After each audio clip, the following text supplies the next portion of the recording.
Healing is hard. That's a great statement. The healing's hard, but is it worth it? Absolutely. Absolutely. I wish I would have done it decades earlier. Sometimes what seems like the end is really the beginning. I'm gonna take you behind the curtain of my life, and my friends are gonna tell their stories too. I thought my life was over when I got molested as a child. Then I got pregnant at 17, and my drug addict ex-husband, he held a gun to my head. But only God could give me the life that I have today, and you can have that too. We're going from the pain to the promise in a real, raw, and organic way. Are you ready? Let's go. Posted something on Instagram a few weeks ago, and y'all seem to really like it. Want to know what it said? It said, some people love me because I'm me. Some people hate me for the exact same reason. I mean, I get that. Some people love us and some people don't like us. And Robert Kennedy, the senator, he said once upon a time that 20% of the people will disagree with you 100% of the time. So, I mean, I get we can't make everybody happy. But the problem is when the people who hate us are us. Right? When we just don't like ourselves, when we're disappointed with ourselves on a regular basis, when we don't think we're good enough, cute enough, smart enough, old enough, young enough, talented enough, we don't like the way we look, the way we sound. Have you ever listened to yourself like on a video or something and you're like, do I really sound like that? That just grates my nerves. You can't sing like somebody else can sing. You got mad, you blew up, you were sad. You just did things and you're like, why did I do that again? Self-sabotage, and then we just get in the spiral.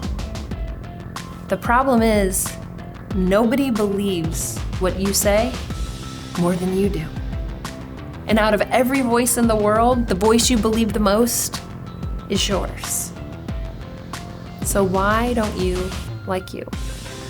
You know, you'd think that maybe I'm only talking to a few people today, but the really shocking fact is most of us don't like ourselves, especially on some level. So today I'm bringing on a guest that is amazing. This woman owns 2 Christian radio stations. She's a morning show host on the radio. She has over 500,000 people listen to her every day. You would think this girl's like, I got confidence for everybody. You get confidence, and you get confidence, and you get confidence. But instead, my friend Sandi Brown, she wrote an entire book about how she didn't like herself. But you know what? I love that she didn't stay in that place, but she found a way out. And we're gonna lead you out of that place today. Are you ready? Let's go.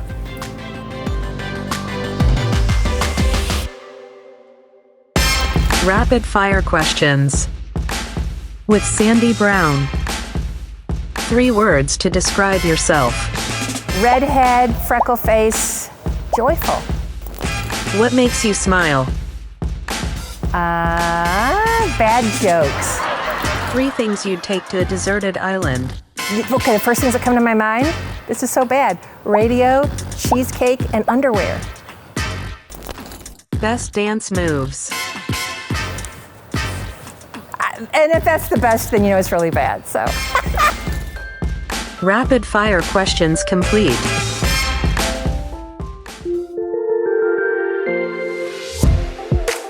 My friends, Sandi Brown. Hi, Nicole. So good to see you. So first of all, let's just talk about like your morning gig. So what time in the morning do you have to get up to be a morning talk show host? Well, the first number starts with a 4, Ugh. and the rest doesn't matter, right? Because it's early. So you get up, I'm at work at 5 and on the air at 6.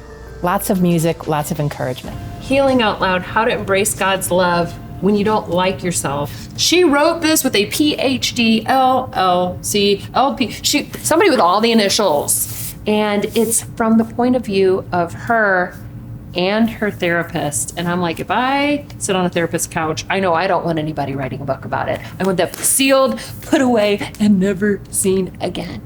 If I had to see if anybody liked themselves, I wouldn't think, okay, Sandi has an issue with this because you're so, I hate to say popular, but you're just, people flock to you for encouragement, and you would think that would be self-validating.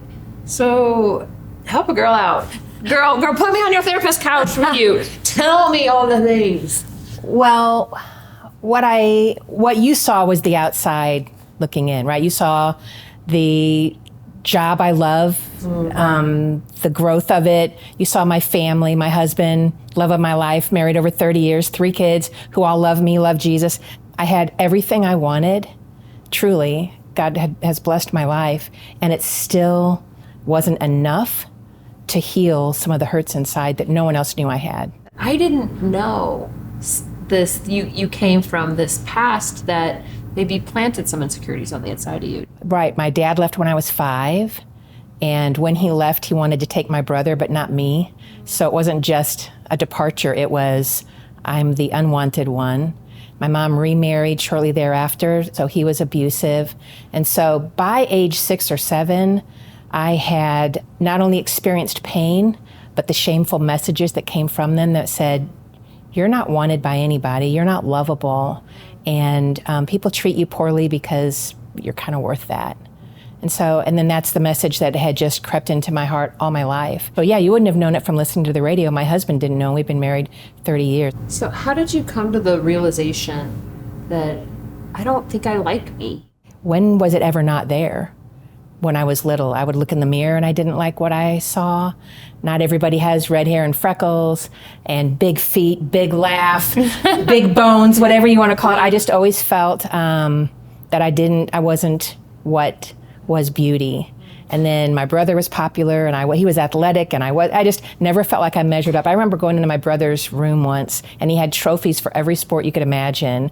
And I walked in there and I looked and I'm like, can't even imagine what I would ever get a trophy for. I just saw no value in who I was or what I had to offer. Why do you think you felt and said these negative things to yourself as a kiddo? Well, one, I wasn't free, right? Because my childhood had been invaded by unsafe people and unsafe situations. But I don't know that I was saying it to myself initially. That's what shame does. Like there's painful situations, shame, which comes from the enemy, father of the lies, right? Starts to say, well, since that painful thing happened to you, you know why? Because it was your fault. Or you know why? Because you're just not good enough. And so I think that's where the shame set in, was early on. Yeah. And then that's all I knew. And so I bought it. You're young, you don't have any truth speakers speaking against that to you because they don't know. No, and the shame tells you you should have been able to stop it. You're little, but so I was molested when I was 10. And my thing was, at 10 years old, I thought, I should have been able to figure this out. Yeah. I should have been able to keep this from happening to me. So how does any of that still come up to you? Well, it did when I went into counseling. I went into counseling at age 52. Right? Mm-hmm. So from 5 till 52. And when it first came out, and I told her, the next words were, how could I? Or why didn't I? I'm so stupid. I was angry at me. And now I'm able to, after processing through it and looking through the truth of the pain, the falsehood of the shame, knowing the difference between the two, I'm able to combat that. But there's a shaping that occurred that is, still has remnants on triggering days or bad days. And there's some nightmares and, dreams and kind of things like that I get really frustrated that I still have. But yeah, there's still remnants there. Prior to counseling, how did that affect your day-to-day life? So I didn't wear makeup until I was 52. Why? Because 2 things. One, why bother? Right? What's the point? And then the other was, well, I wouldn't want to do anything that could then cause, right, something again to happen to me. So no attention and so those 2 competing things. So that was one thing. The protective wall I had built up in every relationship, no one really, really knew me. I could give love fully, I couldn't receive it fully. So it was invading my marriage, my relationships with my kids. The self-condemnation was nonstop. Total had to be perfection, but that's never achievable. And so it's too many ways to count every day. So you didn't wear makeup until you were 52. Yeah. What switched? What was the light switch? How did that flip? So I was in counseling. I had been in counseling for several months, and I don't know. I walked into Dillard's one day and picked out, and I'm like, you It's your lucky day. I don't even know what to start. I have no make. She'd be like, well, what do you have at home? I'm like, yeah, nothing. She goes, well, when you say nothing, what do you mean? I'm like, nothing. And when she got done, I looked in the mirror and I was like, I like my eyes. And so when I went back to counseling the next week, my counselor's like, I noticed you're wearing makeup. Do you want to tell me about that? And I said, do you like my eyes? And she's like, do you like your eyes? And I said, I do. And that was the first thing she had heard me say in months that I liked about myself. And so it was a beginning. So it wasn't about the makeup, right? But it was a big step for me to walk in and go, I think I want to embrace celebrating what God, how he had made me. I like your eyes. Thank you. I like your heart. I've had so many wild and crazy things happen in my life, and I really should have run to God with it, but I either felt bad about it, I was confused about it, I was ashamed. I guess I didn't know how to be vulnerable with God, and so I had all these things I needed to say to God, all these things I needed his help on, and yet I couldn't come to him, and I hated that. Well, it took me time, but I finally got through it. And what I started doing is I started writing down when I was mad, when I was embarrassed, when I was ashamed, when I felt unloved, when I felt overlooked. And I wrote down these prayers that I prayed when I told God, hey God, it's me again. I don't know what to do right now, but I know that I can trust you. And if you've ever been in a place where you wanted to talk to God, but you didn't know how to talk to him about your kids, about being lonely, about your finances, this book is for you. I want you to have a breakthrough in your prayer life. I got one more thing. If you guys haven't bought it yet, check it out. It is a must read. It's a must buy. And it's my favorite book. Please check it out. For just $1, you can download Hi God, One More Thing. Where you can say, hi God, it's me again. I need to talk to you about these things. I started out in the pain, but I take you to the promise in just 90 seconds. I give you scriptures you can research and you can get a breakthrough. I don't want you to miss this opportunity to talk to God on a level that's gonna bring breakthrough in your life. Go get this book today.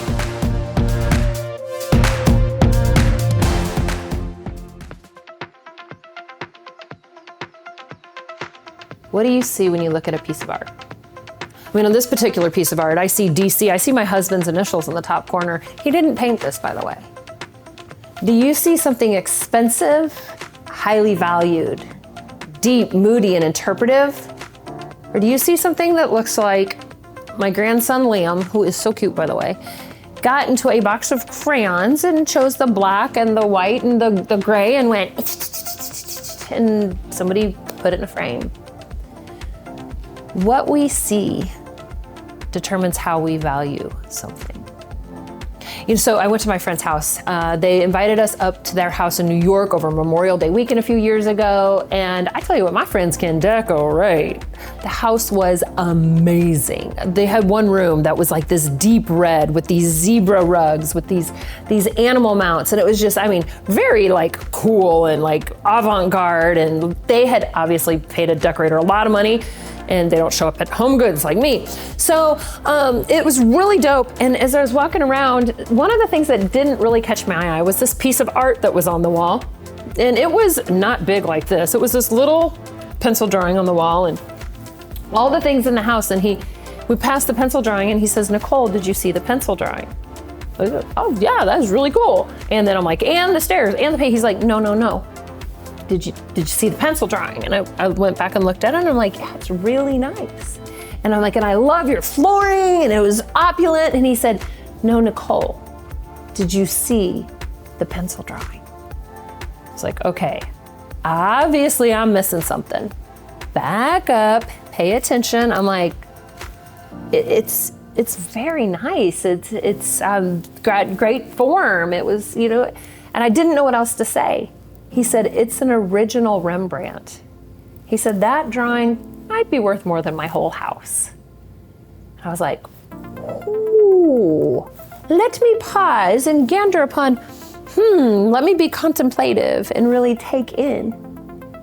You know what I began to realize is if I had drawn that pencil drawing, now, Just so you know, your girl ain't got no artist skill, okay? I'm nothing.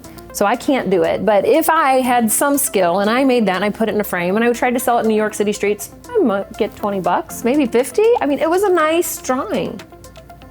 But because of who the artist was, because it was a Rembrandt, it was worth a lot more money. So here we are talking about I don't like myself in today's episode, and you might be wondering, okay, how's the art go with I don't like myself? Yeah, no, I don't like that art. I do like that art. I get it. Well, I do like, don't like. No, you're kind of missing the point. The value of the art is determined by who the artist is. Here's the thing. You are an amazing piece of art. I mean, your fingers move, your hair grows, your face is a one-of-a-kind masterpiece. And I get it, you might not like you. You might know that your ears are remarkably small, that's me, and your nose has a little bit of a ski lift is long, you don't love your profile, that's me. That your lips are crooked, that's my daughter's big complaint. And we all have those things we don't like about ourselves. We don't like ourselves because. But here's a problem. You can't diminish the art without diminishing the artist. I'm here to tell you, bad grammar, good theology. God don't make no junk. So let me tell you about my suit real quick. My suit, I bought it at Express at the mall. I got myself a suit on sale. That was about $150, maybe $200 total for the suit.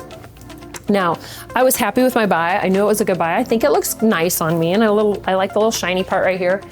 I was in Yves Saint Laurent, right? Walking through the store, saw something very similar. I'm like, that looks like my Express suit. I picked up the suit. The jacket alone was $4,500.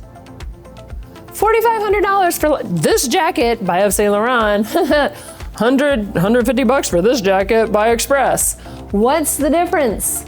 The difference is who made it. There's only one person that made you. His name is God. He's the creator of the universe, and he paused everything in time and eternity to make you. In Ecclesiastes 3, verse 11, it says he made everything. Every single thing. He made everything beautiful. Get this. In its time. You know, Sandi was talking about how she didn't like so many things about herself, and it set her up perfectly to be a owner of radio stations and a morning show host every single morning. The girl who didn't like herself brings joy and light. It's Joy FM. She brings joy and life to people all over. How does she do that if she didn't like herself? Because she had to stop looking at her and start looking at who she was reflecting. He makes everything beautiful in its time. My past, when I was in high school, when I was 17 years old and I got pregnant, I did not like myself. But he makes everything beautiful in its time. Even the things we didn't mean to do. And today my son, he's a preacher, he's a minister of the gospel. He loves people out loud for a living with the joy of the Lord, and he preaches restoration and redemption. He makes everything, you, my friend, beautiful in its time. You might feel awkward in this season because this isn't the season you were created for. You were created for the season you're going into. If you feel like a square peg going in a round hole, maybe it's because the next season is the square season. That's where you fit. You don't fit here because this is not your ending place. You don't fit here because this is not your final destination. He has a calling, a purpose, and a destiny for you. You have a divinely inspired sense of purpose on the inside of you, and God is calling out to that right now. You might not like you today, but don't stop now. Don't diminish the artist. Don't look at the jacket itself. Look at the maker. And I'm calling out the divine purpose and saying, you were called for such a time as this. It's time for a new season. It's time to turn the page. It's time to take that step of faith and trust God. We gotta stop looking at us. Allow God to heal our souls and start looking at who God sees when he looks at us. He sees a reflection of him because he's a good artist.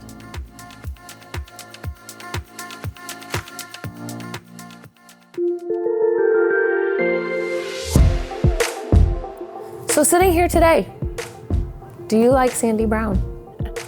I can appreciate how God made me. I really can. I can celebrate who He made me to be, and it can bring me joy.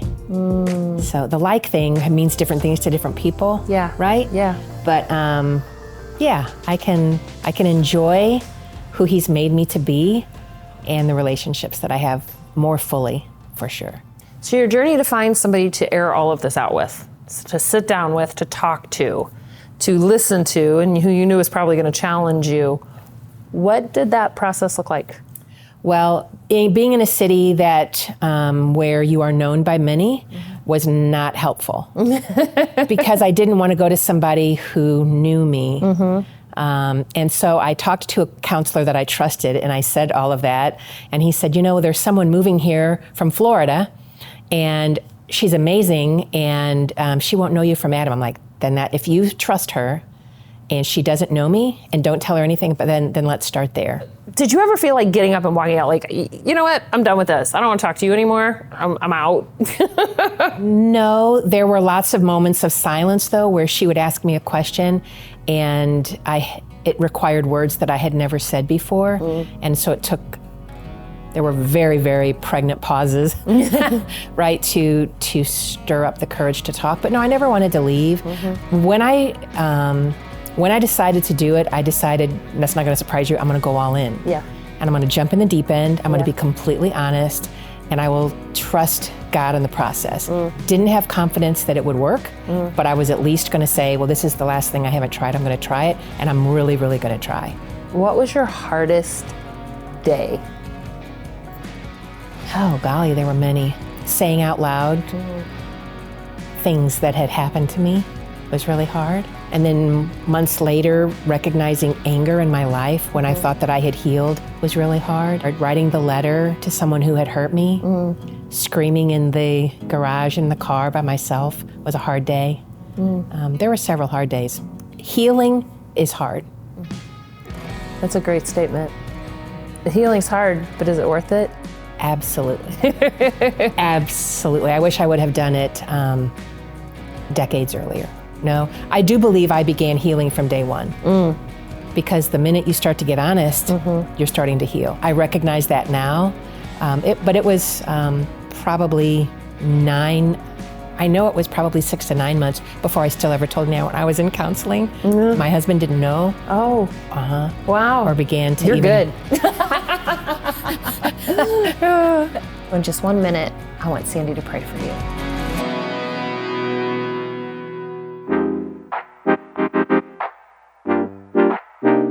I've known that feeling. When you look in the mirror and what you see you do not like.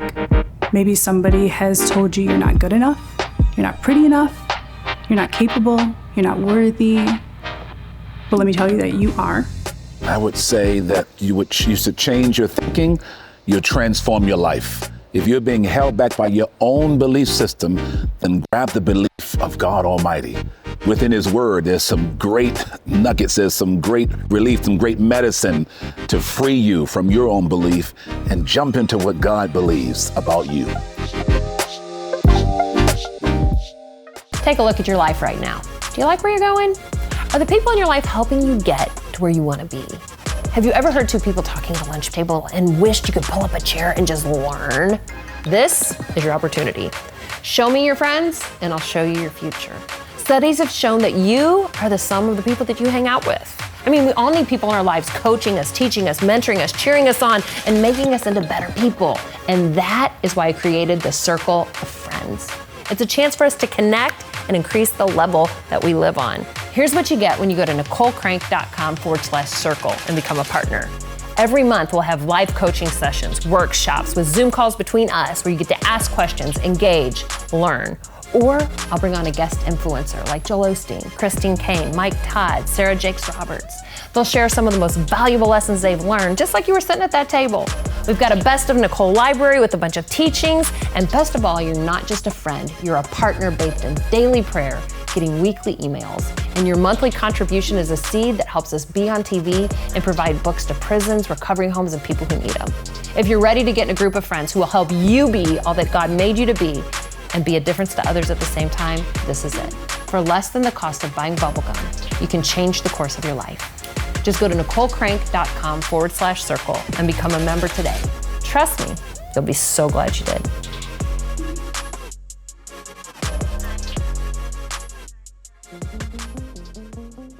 I know it's really easy to be hard on ourselves, right? But we're gonna stop that today. And before Sandi prays for you here in just a second, I wanna give you a couple of ways that'll help you stop that. One, check your inner critic at the door. Don't let that sassy mouth in here anymore. You might not be where you wanna be, but you sure aren't where you used to be. Number two, start forgiving yourself over and over again. 70 times 7 a day if you have to. Jesus forgives you, you need to forgive you.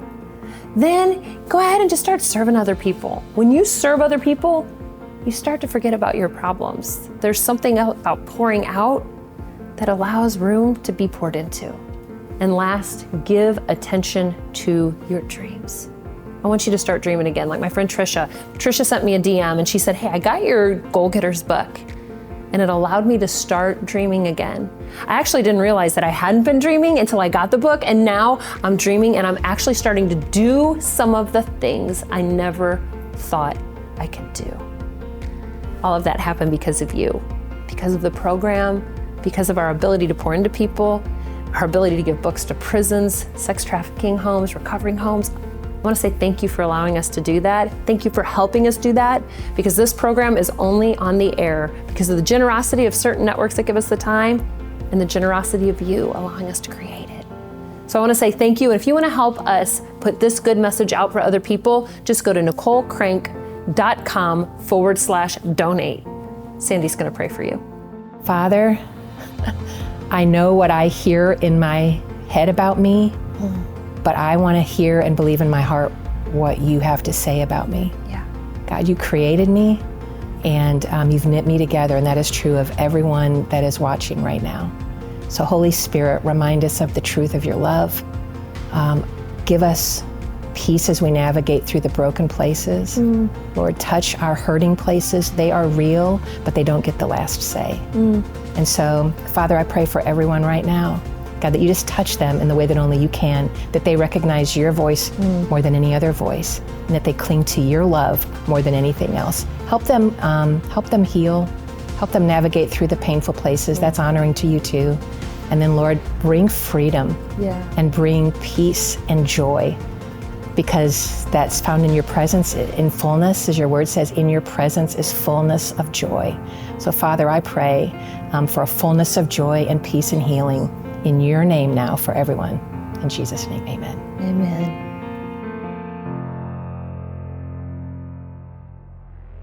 I don't know if you have been invited to sit on the therapist's couch. I'm not on a couch, I'm on a chair, I'm gonna put my feet up. And I'm here to tell you, I probably need a lot of therapy.